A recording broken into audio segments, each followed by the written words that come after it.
പ്രിയപ്പെട്ട സഹോദരങ്ങളെ, സലാമുന്നലൈക്കും. നമ്മൾ ഒട്ടകത്തെക്കുറിച്ച് ഖുർആനിൽ മുസ്ഹഫിൽ ഒന്നും പറയുന്നില്ല എന്ന് പറയുകയും ലാമിർ, ബുദിന്, ഇബില് എന്നീ വാക്കുകൾ എന്തിനെയാണ് പിന്നീട് സൂചിപ്പിക്കുന്നത് എന്ന് നമ്മൾ വിശദീകരിക്കുകയും ചെയ്തു. ലാമിർ നമ്മുടെ മുളിമിറായ മനസ്സിലെ മുളിമിറായ കാര്യങ്ങളാണ്. ബുധന് പിന്നെ നമ്മൾ വ്യക്തമായി വിശദീകരിച്ചു. ഇബില് എന്നുള്ളത് മനസ്സിന്റെ ആദ്യാവസ്ഥയെയാണ് സൂചിപ്പിക്കുന്നത്. സബൂറായ നഫ്സിനെയാണ് സൂചിപ്പിക്കുന്നത് എന്നൊക്കെ നമ്മൾ പറയണ്ടായി. ഇന്ന് അതേപോലെ തന്നെ മറ്റൊരു വാക്ക്, ഒട്ടകത്തെ സൂചിപ്പിക്കുന്ന മറ്റൊരു വാക്കാണ് ഇന്ന് നമ്മൾ പരിശോധിക്കുന്നത്. ഹാദിഹി നാക്കത്തുല്ലാഹി ഫസുഖിയഹ എന്ന് പറയുന്ന ഈ നാക്കത്തുള്ള എന്ന് പറഞ്ഞാൽ വആതൈന സമൂദ നാക്കത്തം മുബ്സിറത്തൻ എന്ന് പറയുമ്പോൾ സമൂദിന് നാക്കത്തും മുബ്സിറത്ത് കൊടുത്തു എന്ന് പറയുമ്പോൾ ഈ നാക്കത്ത് എന്താണ് എന്നുള്ളതാണ് ഇന്നത്തെ ക്ലാസ്സിൽ നമ്മൾ പരിശോധിക്കുന്നത്. ഇങ്ങനെ ഓരോരോ വാക്കുകൾ പരിശോധിക്കുകയും അതിനെക്കുറിച്ച് വിശകലനം ചെയ്യുകയും അതിനെക്കുറിച്ച് പഠിക്കുകയും ചെയ്യുമ്പോൾ ആ രംഗത്തുള്ള സംശയങ്ങൾ നമുക്ക് ഓരോന്നും ദൂരീകരിക്കപ്പെടും. അതില് ഇന്ന് നാഖത്തുള്ള എന്ന വാക്കാണ് നമ്മൾ പറയുന്നത്. അള്ളാഹുവിന്റെ ഒട്ടകം എന്നാണ് സ്വാലിഹ് നബിക്ക് ഒരു ആയത്തായിട്ട് ദൃഷ്ടാന്തമായിട്ട് അള്ളാഹു കൊടുത്തതാണ്. പാറക്കുള്ളിൽ നിന്നാണ് ആ ഒട്ടകം പുറത്തേക്ക് വന്നത്. ഇങ്ങനെ ഒരു യുക്തിയും ഇല്ലാത്ത, അപ്പൊ അതിനെക്കുറിച്ച് പറയുന്നത് അത് അള്ളാഹുവിന് കഴിയും എന്നാണ്. അവിടെ യുക്തി നോക്കണ്ട, അള്ളാഹുവിന് കഴിയാത്ത ഒരു കാര്യവുമില്ല.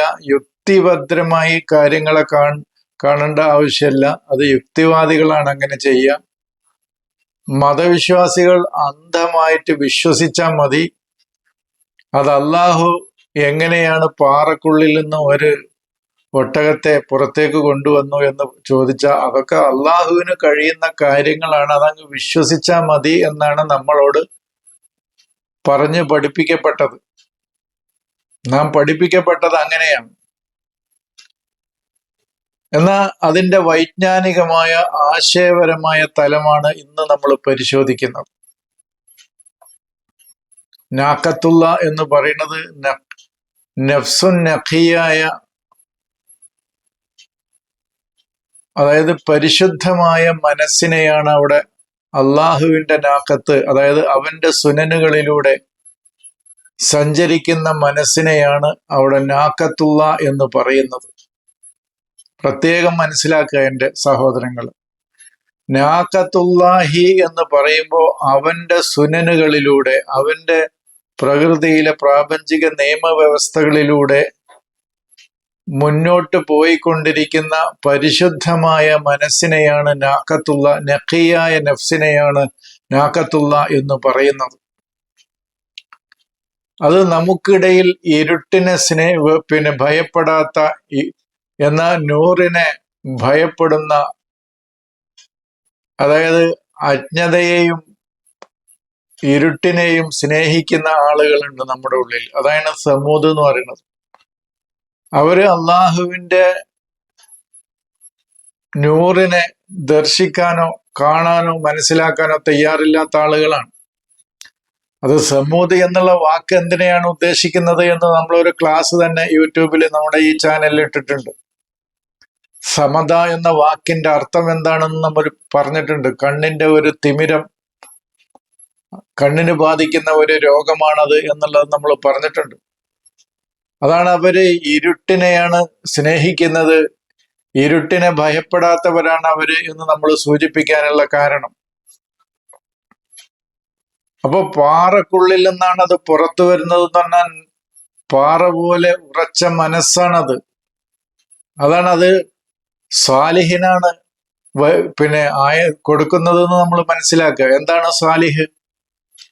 തന്റെ നഫ്സിന്റെ സലാഹിയത്തിലേക്ക് വന്നുകൊണ്ടിരിക്കുന്ന, നഫ്സിന്റെ എല്ലാവിധ വൈകൃതങ്ങളെയും ഇല്ലാതാക്കി അതിന്റെ ഇസ്ലാഹിലേക്ക് കൊണ്ടുവരുന്ന, ഇനി ഒന്നുകൂടി അതിനെ ഭാഷാപരമായിട്ട് പറഞ്ഞ സിലത്തുൽ ഹക്ക്, ഹക്കിനെ മാത്രം പിന്തുടരുന്ന, അതാണ് സലഹ. സിലത്തുൽ ഹക്ക് അങ്ങനെ ഭാഷാപരമായിട്ട് അങ്ങനെ വ്യാഖ്യാനിക്കാറുണ്ട് സൂഫി ഗ്രന്ഥങ്ങളിലൊക്കെ. അപ്പോ സിലത്തുൽ ഹക്ക്, യാഥാർത്ഥ്യത്തെ പിന്തുടരുകയും മനസ്സിൽ എന്തൊക്കെ തകരാറുകളുണ്ടോ അതിനെയൊക്കെ ഇസ്ലാഹ് ചെയ്യുകയും ചെയ്യുന്ന വ്യക്തികൾ, ആ വ്യക്തികളുടെ മനസ്സുകളിലെ പാറകളാണ് നീങ്ങിയിട്ട് അതിൻ്റെ ഉള്ളിൽ നിന്ന് ഈ പരിശുദ്ധമായ മനസ്സ് പുറത്തു വരുന്നത്. കൃത്യമായി എൻ്റെ സഹോദരങ്ങൾ മനസ്സിലാക്കണം എന്താണ് അതുകൊണ്ട് ഉദ്ദേശിക്കുന്നത് എന്ന്. അതാണ് പിന്നെ വാത്തൈന സമൂതനാക്കത്തം മുബസിറത്തൻ എന്ന് പറയുന്നത്. നമ്മൾ ഇബിലിനെ കുറിച്ച് പറഞ്ഞപ്പോ അവിടെ ഇബിലിനെ നെലറ് ചെയ്യാനാണ് പറയുന്നത്. ഫനലറ നെലറത്തം ഫിന്നുജും, ഇബ്രാഹിമിന്റെ ആദ്യത്തത് പിന്നെ നജുമിലേക്കുള്ള നോട്ടമാണ്. അപ്പോ ആദ്യം നെലറാണ്, പിന്നീടാണ് റുയത്ത്, പിന്നീടാണ് അവന് ബസീറത്ത് ഒക്കെ വരുന്നത്. അപ്പൊ ഇവിടെ മുബസിറത്തായിട്ട് അവനെ ബസീറാക്കുകയാണ് ചെയ്യുന്നത്. അവന്റെ മനസ്സ് ബസീറാക്കി തീർക്കുന്ന രൂപത്തിലാണ് അവന്റെ ഈ നാക്കത്തുള്ള വരുന്നത്. അതുകൊണ്ടാണ് അതിന് ഫസുഖിയാഹ എന്ന് പറയുന്നത്. അതിന് ജലം കുടിപ്പിക്കാൻ കൊടുക്കണം. ഖുർആൻ പറഞ്ഞല്ലോ ലഹാ ഷിർബുൻ വലക്കും ഷിർബുൻ മഅലൂം ഫി യൗമിൻ മഅലൂം എന്ന് പറയുന്നത് അതാണ്. ഓരോരുത്തർക്കും ജ്ഞാനത്തിന്റെ തലത്തിലേക്ക് എത്തുമ്പോഴാണ് ഈ ഷിർബ് കുടി നടക്കുന്നത്. അപ്പൊ ഓരോ മനസ്സും അതിന് തിരക്ക് കൂട്ടേണ്ടതില്ല. അവർക്ക് അതിന്റെ അവസ്ഥയിലേക്ക് അവർ എത്തുമ്പോഴാണ് അവർക്കത് കുടിക്കാൻ കഴിയുള്ളൂ. നമുക്ക് അർഹതപ്പെട്ടത് കിട്ടിയില്ല എന്ന് വിചാരിച്ച് നമ്മൾ ബേജാറാകരുത്. നമ്മൾ അവിടേക്ക് ആ വിഷയത്തിലേക്ക് എത്തിപ്പെടാൻ നമ്മൾ അർഹരായിട്ടില്ല എന്നാണ് അതിന്റെ അർത്ഥം. അതാണ് വലഹ ഷിർബുൻ വലക്കും ഷിർബുൻ ഫി യൗമിൻ മഅലൂം എന്ന് പറയുന്നത്. അപ്പോ ആ മഅലൂമായ ആ യൗമിലേക്ക് നമുക്ക് എത്തുമ്പോഴേ നമുക്ക് ആ ഷിർബ് കുടിക്കാനുള്ള ആ ജലം നമുക്ക് ലഭിക്കുള്ളൂ. അതാണ് ഈ നാക്കത്തുള്ളാക്ക് സുഖിയാഹ എന്ന് പറയുന്നത്. അതിനെ നിങ്ങൾ കുടിപ്പിക്കണം എന്ന് പറയുന്നത്. അതിനെ ഈ ആത്മീയ ജലം അതിനെ യശറബ് ബിഹ ഇബാദുല്ലാഹി എന്ന് പറഞ്ഞല്ലോ. ഇബാദുല്ലാഹിയാണ് അള്ളാഹുവിന്റെ ഈ ഐനിൽ നിന്ന് പിന്നെ അവന്റെ ഇസ്തിആനത്തുൽ ഇൽമിൽ നിന്ന്, അവന്റെ അറിവിന്റെ സഹായ ഹസ്തങ്ങളിൽ നിന്ന് കുടിക്കാൻ കഴിയുന്നത്. പക്ഷെ അവരതല്ല ചെയ്തത്. അവരെന്താ ചെയ്തത്? ഫദംദമ അലൈഹിം റബ്ബുഹും എന്നാണ്. അവര് ഫഅഖറൂഹ എന്ന് പറഞ്ഞ ആ പരിശുദ്ധമായ മനസ്സിനെ അവർ അന്ധീകരിക്കുകയാണ് ചെയ്തത്. അതിന്റെ മാറ്റത്തിനോ അതിന് ജലം കുടിപ്പിക്കാനോ ആ സമൂഹം തയ്യാറായില്ല. ഓരോ വ്യക്തികളും അതിന് തയ്യാറാകണം. സമൂഹം എന്ന് പറയുന്നത് കഴിഞ്ഞുപോയ കാലഘട്ടത്തിലെ ഏതെങ്കിലും കാലഘട്ടത്തിൽ ജീവിച്ച ഒരു ജനതയെ അല്ല സമൂഹം എന്ന് പറയുന്നത്. ഏതൊക്കെ വ്യക്തികൾക്ക് യാഥാർത്ഥ്യം കാണാതിരിക്കാനുള്ള കാണാനുള്ള കാഴ്ച നഷ്ടപ്പെട്ടിരിക്കുന്നുവോ ആ ജനതയൊക്കെ, ആ വ്യക്തികളൊക്കെ സമൂഹമാണ്. ഇപ്പൊ എനിക്ക് സത്യത്തെ, യാഥാർത്ഥ്യത്തെ കാണാനുള്ള അവസ്ഥയില്ല. കാണാൻ കഴിയാത്ത ആ രൂപത്തിൽ എനിക്ക് എൻ്റെ ഉൾക്കാഴ്ചക്ക് രോഗം ബാധിച്ചിട്ടുണ്ടെങ്കിൽ ഞാൻ സമൂഹമാണ്. ഒരു ജനതക്ക് ബാധിച്ചിട്ടുണ്ടെങ്കിൽ ആ ജനത സമൂഹമാണ്. അതാണ് ഞാൻ പറഞ്ഞത്. ആ സമൂഹത്തിന് ഈ നാക്കത്തുള്ള അവർക്ക് കൊടുത്തിട്ടും അവരത് കാണാൻ തയ്യാറായില്ല. അതിനെ കുടിപ്പിക്കാൻ ജ്ഞാനത്തിന്റെ ജലം കുടിപ്പിക്കാൻ അവരോട് പറഞ്ഞു. അത് കുടിപ്പിക്കാൻ അവർ തയ്യാറായില്ല. അപ്പോ മദ്ദുൽ റബ്ബിൽ നിന്നുള്ള മദ് അവർക്ക് തടഞ്ഞു. സഹായം യമുദ്ദു എന്ന് പറഞ്ഞാൽ അവന്റെ മദത്, അവന്റെ സഹായം തടയാണ് ചെയ്യുന്നത്. അതാണ് ദം ദമ എന്ന് പറയുന്നത്. ദം അതാണ്. ദംദമ അലൈഹിം റബ്ബുഹും എന്ന് പറയുന്നത് അതാണ്. അവര് അതിന്റെ ആഖിർ എന്ന് പറയുന്ന പിന്നെ കൊന്നുകളയാന്ന് പറയുന്നത് ഒരർത്ഥത്തിൽ ശരി തന്നെയാണ്. ആ ശുദ്ധമായ പരിശുദ്ധമായ മനസ്സിന്റെ ഇസ്ലാഹിയത്തിലേക്ക് അവർ വരാതെ, സലാഹിയത്തിലേക്ക് അത് വരാതെ, അവര് സ്വാലിഹായി മാറാതെ അവരതിനെ കൊന്നുകളയാണ് ചെയ്തത്. അപ്പോഴാണ് ദം ഉണ്ടാകുന്നത്. ദം എന്ന് പറയുന്ന മദ് എന്ന് പറയുന്ന മദ്ദുല്ലിലാഹി അവർക്ക് ലഭിച്ചില്ല എന്നർത്ഥം. അപ്പോ ചുരുക്കി ഞാൻ പറയുന്നത്, നാക്കത്തുള്ള എന്ന് പറയുന്നത് പരിശുദ്ധമായ മനുഷ്യന്റെ മനസ്സിനെയാണ് ഉദ്ദേശിക്കുന്നത്. ആ മനസ്സ് ബസീറത്തിലേക്ക് വരേണ്ടതിനെ കുറിച്ചാണ് അവിടെ പറയുന്നത്.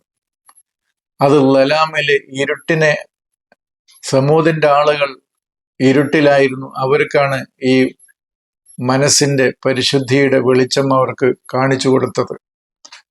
പക്ഷെ അവരതിനെ സ്വീകരിക്കാനോ അതിനെ ആത്മീയമായ ജലം അതിനെ കുടിപ്പിക്കാനോ അവർ തയ്യാറായില്ല എന്നാണ് പറയുന്നത്. അത് പാറക്കുള്ളിൽ നിന്നാണ് വന്നത് എന്ന് പറയുന്നത്, അത് മഹജൂബത്ത്, ഈ വെളിച്ചം തടയപ്പെട്ട അവസ്ഥയിലായിരുന്ന മനസ്സുകളാണ് പാറ എന്നതുകൊണ്ട് ഉദ്ദേശിക്കുന്നത്. അതാണ് വൈനഹ ഇൻതക്കും മിസ്കാൽ ഹബ്ബത്തിൻ മിൻ ഖർദലിൻ ഔ തക്കും ഫി സഹ്റത്തിൻ എന്ന് പറയുന്നത്. അത് സഹ്റത്തിന്റെ ഉള്ളിലാണെങ്കിൽ പോലും അള്ളാഹു അത് കൊണ്ടുവരും എന്ന് പറയുന്നത് പാറക്കുള്ളിൽ നിന്ന് എന്നല്ല, പാറ പോലെ ഉറച്ച മനസ്സുകളാണ്, മനസ്സിനെയാണ് അവിടെ ഉദ്ദേശിക്കുന്നത് എന്നുള്ളത് നമ്മൾ കൃത്യമായി മനസ്സിലാക്കണം. അങ്ങനെയുള്ള ആ പാറക്കെട്ടുകളിൽ നിന്നാണ് കല്ല് എന്ന് പറയുന്നില്ല, ഖുർആൻ പറഞ്ഞില്ല കുലൂബുഹും കൽ ഹിജാറത്തി എന്ന് പറയില്ല, അവരുടെ ഹൃദയങ്ങൾ കല്ലാണെന്ന് പറഞ്ഞില്ല, കല്ല് പോലെയാണെന്ന് പറഞ്ഞില്ല. അപ്പൊ കല്ലായ പാറയായ മനസ്സുകളിൽ നിന്ന് വരെ ഈ ഒട്ടകത്തെ, ഈ നാക്കത്തുള്ളയെ അള്ളാഹു കൊണ്ടുവരും എന്നാണ് അതിലൂടെ നാം ഖുർആൻ വിശദീകരിക്കുന്നത്. അതിന്റെ ആന്തരികമായ, അതിന്റെ ബാത്തിനിയായ തലമാണ്.